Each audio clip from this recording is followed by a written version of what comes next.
Haleluya, puji Tuhan, salam damai sejahtera di dalam cinta kasih daripada Bapa kita Tuhan Yesus Kristus. Dan selamat malam, minggu malam hari ini tanggal 20 Oktober 2024. Kita bersyukur, terima kasih semua karena anugerah Tuhan yang luar biasa. Kalau Tuhan sudah pelihara hidup kita dari hari ke hari sampai detik ini, semua karena anugerah Tuhan. Dan kita juga berterima kasih berdoa buat bangsa negara Indonesia kita cintai. Tadi pagi kalau kita sudah menikmati atas anugerah Tuhan, sudah terpilih dan dilantik Presiden terpilih Bapak Presiden Prabowo dan Wakil Presiden Gibran Rakabuming Raka. Semua atas kehendak Tuhan. Mari kita sebagai bukti kita cinta Indonesia, cinta Tuhan Yesus. Nomor satu vertikal kita cinta Tuhan Yesus, dan kedua horizontal kita cinta sesama, kita cinta Indonesia.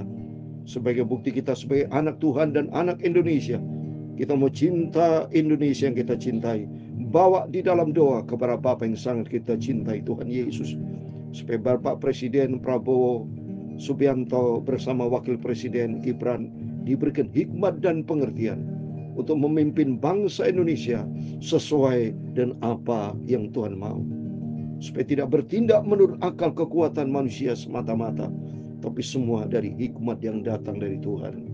Juga kedua, Pak mantan Presiden Jokowi, Presiden ke-7, di mana yang sudah memerintah selama 10 tahun, juga kita berubah dalam doa supaya tetap Pak Jokowi cinta Tuhan, hidup di dalam kebenaran firman Tuhan, dan Tuhan jaga lindungi, dijauhkan dari segala niat jahat dari pihak-pihak tertentu. Selalu kita bawa di dalam doa supaya setiap kita semua sebagai anak Tuhan hidup di dalam berkat perlindungan Tuhan. Dan nomor satu, jadilah anak Tuhan yang takut akan Tuhan. Jadilah manusia yang taat kepada firman Tuhan, yang bertakwa kepada Tuhan, yang hidupnya sesuai dengan kebenaran yang datang dari Tuhan. Hidup ini hanya satu kali. Hidup adalah sebuah kesempatan. Kita mau baca firman Tuhan nanti dalam 1 Korintus pasal 3 ayat 10-23, dikatakan oleh Rasul Paulus dan sudah ditetapkan oleh firman Allah, hidup ini adalah bait Allah, dan hidup ini untuk kemuliaan Tuhan. Itu saya Pastor Yakub Rahmat, kami nyanyikan pujian ini. Hidup ini adalah kesempatan. Amin, haleluya. Hidup ini untuk melayani Tuhan. Jangan sia-siakan apa yang Tuhan memberi. Hidup ini harus jadi berkat. Amin, haleluya. Oh Tuhan, pakailah hidupku, haleluya, selagi aku masih kuat. Amin, haleluya. Bila saatnya nanti ku tak berdaya lagi, hidup ini sudah jadi berkat. Amin, haleluya. Oh Tuhan, pakailah hidupku ya Tuhan Yesus, selagi ada kesempatan dan hidupku sehat. Bila saatnya nanti ku tak berdaya lagi, hidup ini sudah jadi berkat. Hidup ini adalah kesempatan. Tertulis di dalam Matius pasal 5 ayat 16, demikianlah hendaknya terangmu bercahaya di depan orang, supaya mereka melihat perbuatan yang baik dan memuliakan Bapakmu yang di surga. Hidup ini menjadi garam dan terang.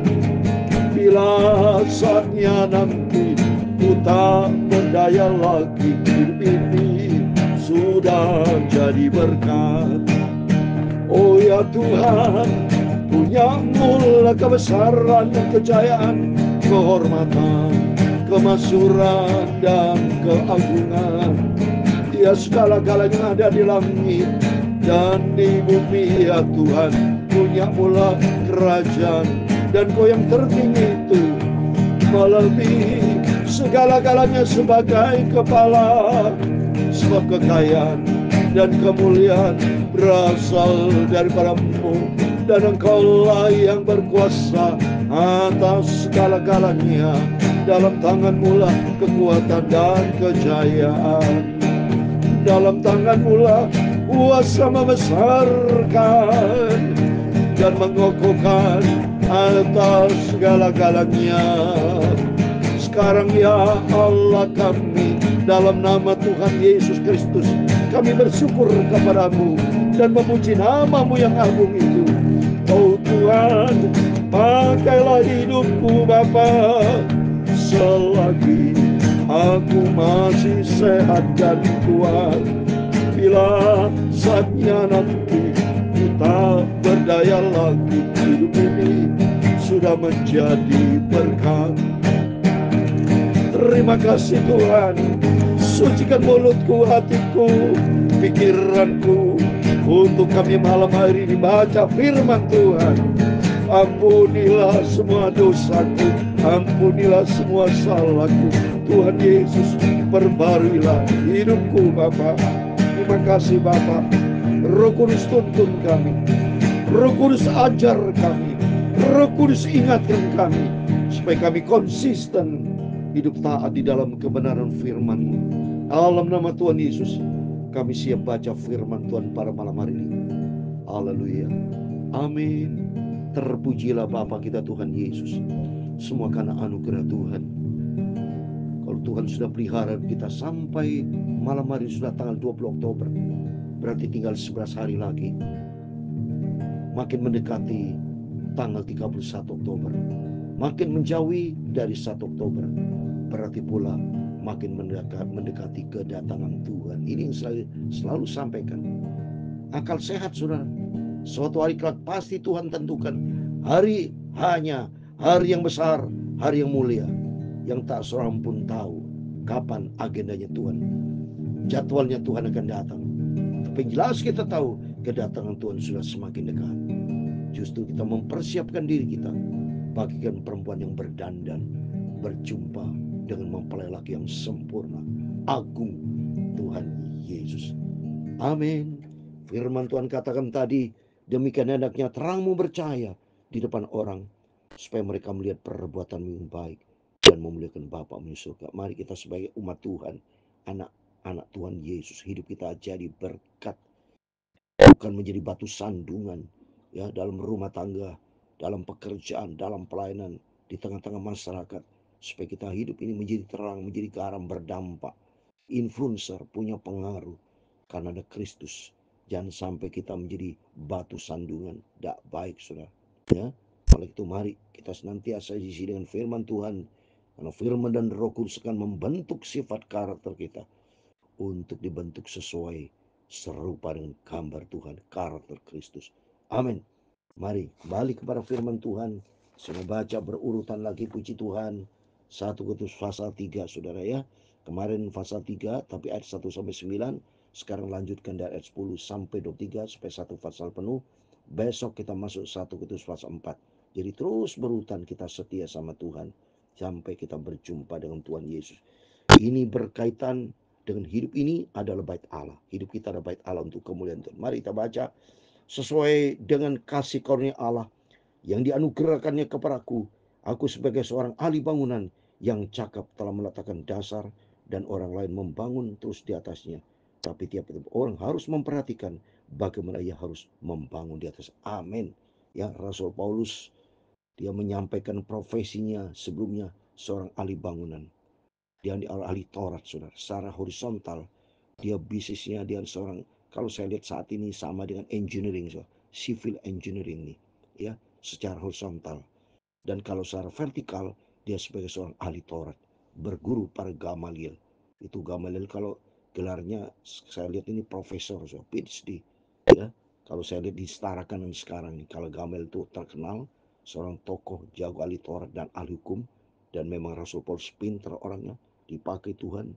Jadi ada seperti Rasul Paulus dipakai Tuhan, Tuhan pilih, ada juga Rasul Petrus, semua dari bawah sampai atas itu Tuhan yang punya dan Tuhan tetapkan.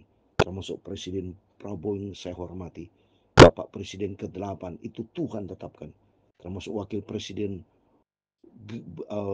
Gibran Raka Bumi Raka itu juga Tuhan tetapkan setiap kita semua atas izin Tuhan. Sekarang masalahnya kalau sudah Tuhan pilih tetapkan, mari kita berprestasi, berdoa seperti Raja Saul. Dulu bangsa Israel minta ya untuk ada raja ya di Tuhan sama Tuhan ditetapkan Raja Saul, raja pertama bangsa Israel. Tapi Raja Saul tidak bisa memegang kepercayaan Tuhan. Dipercayakan sama Tuhan, tapi dia menyimpang dari firman Tuhan. Demikian juga kita berdoa supaya yang terhormat Bapak Presiden terpilih yang sudah ditetapkan Bapak Presiden Prabowo Subianto bersama Wakil Presidennya Gibran Raka Buming Raka supaya hidup takut akan Tuhan, diberikan hikmat datang dari Tuhan, sehingga menentukan setiap keputusan, setiap kebijakan, semuanya datang dari Tuhan untuk memberikan damai sejahtera, keadilan, dan rakyat Indonesia diberkati Tuhan ya. Demikian saya baca ayat yang ke-11, karena tidak seorang pun yang dapat meletakkan dasar lain daripada dasar yang terletakkan, yaitu Yesus. Iya, sebagai pusat dasar di atas segala-galanya. Mari kita tempatkan Tuhan Yesus di atas segala kali. Dasar bangunan dari pentingnya, dari dasar harus benar, kokoh. Konstruksi bangunan diawali dengan dasarnya. Kalau kuat saudara, seperti tanaman, kalau tanaman itu kuat akarnya, maka bertumbuh secara sehat. Ya. Jadi dasar kehidupan rohani kita adalah Tuhan Yesus Kristus. Entahkah orang membangun di atas dasar ini dengan kuat emas perak, batu permata, kayu, rumput kering atau jerami. Jadi menunjukkan ini arti kiasan.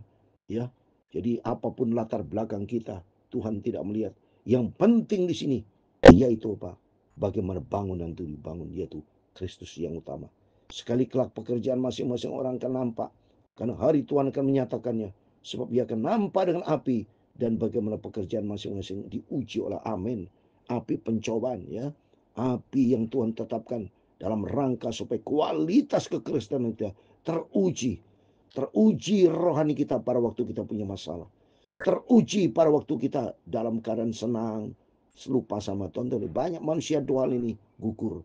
Pada waktu senang, gugur jauh dari Tuhan. Pada waktu susah juga gugur. Dia bersungut-sungut. Ya, tidak berterima kasih kepada Tuhan. Mari kita semua dalam situasi, kondisi apapun, tetap Yesus yang kita utamakan. Tetap kita taat kepada firman Allah. Ucap syukur kepada Tuhan. Terima kasih dan hidup kita menjadi berkat ya. Terus berikutnya, jika pekerjaan dibangun seorang tahan uji, ia akan mendapat upah. Amin. Tahan uji berarti bicara kesetiaan. Di dalam Wahyu pasal 2 ayat 10b, orang setia sampai mati akan mendapatkan upah, yaitu mahkota kehidupan ya. Jika pekerjaan terbakar, ia akan menderita kerugian, tapi ia sendiri akan diselamatkan, tapi seperti dari dalam api. Tidak tahukah kamu bahwa kamu adalah bait Allah dan roh Allah diam di dalam? Amin. Bahwa kita ini adalah milik Tuhan, saudara ya. Dalam 1 Korintus 6 ayat 11, bait Roh Kudus bukan milik kita sendiri, tapi milik Tuhan. Sebab kita tidak boleh sewenang-wenang. Bait Allah artinya rumah Tuhan. Jangan dikotori dengan perkara-perkara dunia ini, tapi isilah hidup ini dengan firman Tuhan. Hidup ini adalah bait Allah, di mana roh Allah, Roh Kudus diam di dalam kehidupan kita. Di dalam Yohanes 14 ayat 26, Roh Kudus mengajar kita, Roh Kudus ingatkan kita, supaya kita berjalan di dalam kebenaran firman Tuhan ya. Jika ada orang yang membinasakan bait Allah, Allah akan membinasakan dia. Sebab bait Allah adalah kudus dan bait Allah ialah kamu. Artinya hidup ini adalah milik Tuhan. Kalau kita menyalahgunakan seenaknya hidup di dalam kefasikan, hidup tidak sesuai dengan standarnya Tuhan, hidup tidak sesuai dengan apa Roh Kudus, kita akan dibinasakan sama Tuhan. Banyak contoh, salah satu Yudas Iskariot. Dia dipilih sama Tuhan. Harusnya dia tahu diri. Tapi akhirnya dia mengkhianati. Akhirnya dia gantung diri. Terburai isi perutnya. Sudah. Ya. Oleh itu mari kita semua kita takut sama Tuhan. Kita mau cinta Tuhan dan kita mau sungguh-sungguh jaga, kerjakan keselamatan yang Tuhan percayakan kepada kita dengan takut dan gentar. Jangan ada orang yang menipu dirinya sendiri. Jika di antara kamu yang menyangka dirinya berhikmat menurut dunia ini, biar menjadi bodoh, supaya berhikmat arti menjadi bodoh apa? Rendah hati. Orang rendah hati akan diangkat sama Tuhan. Dan sifat dari Yesus adalah rendah hati. Mari kita belajar sebagai anak Tuhan rendah hati. Andalkan Tuhan dan Roh Kudus akan tuntun kita. Karena hikmat dunia ini adalah kebodohan bagi Allah. Sebab ada tertulis, yang menangkap orang berhikmat dalam keceriaan. Memang sudah saya katakan, Orang hikmatnya dunia ini, ya, dia sombong, saudara. Seperti ada yang ngomong kan, salib itu menjadi kebot dalam firman Tuhan itu. Banyak dihinain dan salib itu, saudara. Tapi kata Rasul Paulus dalam 1 Korintus pasal 1 yang kemarin kita baca, bahwa berita salib itu memang suatu kebodohan bagi mereka yang tidak mengerti, tapi bagi kita suatu kekuatan melalui pengorbanan Tuhan, ya. Oleh itu kata Tuhan, hikmat dunia menjadi kebodohan bagi kita. Karena apa, saudara? Karena hikmat dunia yang tidak mengenal Tuhan. Jadi Tuhan kata, bodoh kamu tidak mengenal akan kasih karunia Tuhan. Tapi buat kita semua yang cinta Tuhan, itu anugerah kasih karunia Tuhan. Dan kita harus jaga, kita mau pelihara, saudara, ya. Dan ayat 20, dan di tempat lain Tuhan mengetahui rancangan-rancangan orang berhikmat, sesungguhnya semuanya sia-sia belaka. Hancur semua orang berhikmat dunia ini, kata firman Tuhan, kan hancur, akan dibinasakan sama Tuhan. Ayat 21, kan itu janganlah ada orang yang memegang dirinya atas manusia, sebab segala sesuatu adalah milikmu. Jadi kita tidak boleh bangga, tidak boleh sombong, karena apa yang kita milik adalah milik Tuhan, ya. Ayat 22, baik Paulus, Apolos maupun Kefas, baik dunia hidup maupun mati, atau waktu sekarang maupun waktu yang akan datang, semuanya kamu punya, tapi kamu adalah milik Kristus, dan Kristus adalah milik. Jelas apa yang kita miliki itu sesungguhnya adalah milik Tuhan Yesus. Dan oleh itu kita takut sama Tuhan, kita mencinta Tuhan, dan melalui firman-firman selalu kita baca. Mari hiduplah di dalam firman Tuhan. Jadilah pelaku firman. Kekristenan itu sederhana, saudara. Sesuai dengan namanya Kristen. Kalau dirinya mengaku Kristen, berarti di dalamnya harus ada Kristus. Kristus, pengikut Kristus. Dan hiduplah di dalam kebenaran firman Tuhan dengan setia dan taat. Jangan menjadi anak Tuhan yang bandel, tapi menjadi anak Tuhan yang manis, yang menjadi pengikut Kristus, yang hidup di dalam firman Allah. Karena pujian ini hidupnya adalah kesempatan. Kalau di dalam Alkitab, Yakobus pasal 4 ayat 14, hidup ini seperti uap yang sebentar kelihatan, sebentar tidak kelihatan. Oleh karena itu kita mempersiapkan diri kita. Setiap kesempatan yang Tuhan berikan, jangan sia-siakan kesempatan dan hal yang sia-sia. Tapi mari kita pergunakan untuk selalu menyenangkan hati Tuhan Yesus. Tuhan memberkati kita semua. Hidup ini adalah kesempatan. Hidup ini untuk melayani Tuhan. Jangan sia-siakan apa yang Tuhan beri. Hidup ini harus jadi berkat. Amin. Oh Tuhan, pakailah hidupku selagi aku masih kuat. Amin. Haleluya. Bila saatnya nanti ku tak berdaya lagi, hidup ini sudah jadi berkat. Tuhan memberkati engkau dan melindungi engkau. Tuhan menyinari engkau dengan wajah-Nya dan memberi engkau kasih karunia. Tuhan menghadapkan wajah-Nya kepadamu dan memberi engkau damai sejahtera. Bapa kami yang di surga, dikuduskanlah nama-Mu, datanglah kerajaan-Mu, jadilah kehendak-Mu di bumi seperti di surga. Berikanlah kami pada hari ini makanan kami yang secukupnya, dan ampunilah kami akan kesalahan kami, seperti kami juga mengampuni orang yang bersalah kepada kami. Dan jangan membawa kami ke dalam pencobaan, tetapi lepaskanlah kami daripada yang jahat, karena Engkau-lah yang mempunyai kerajaan dan kuasa dan kemuliaan sampai selama-lamanya. Amin. Amin. Tuhan memberkati Bapak Ibu Saudara semua. Sebelum kita berbaring tidur, berjaga dan berdoa, dan ingatkan firman Tuhan pada malam hari ini. Hidup ini adalah bait Allah, jangan tempat untuk dosa. Tapi mari kita di dalam kekudusan, di dalam kebenaran firman Tuhan, supaya nanti kelak bahwa kita adalah milik Tuhan, kita berjumpa dengan Tuhan Yesus. Amin. Tuhan memberkati kita semua. Immanuel, puji Tuhan. Amin. Haleluya.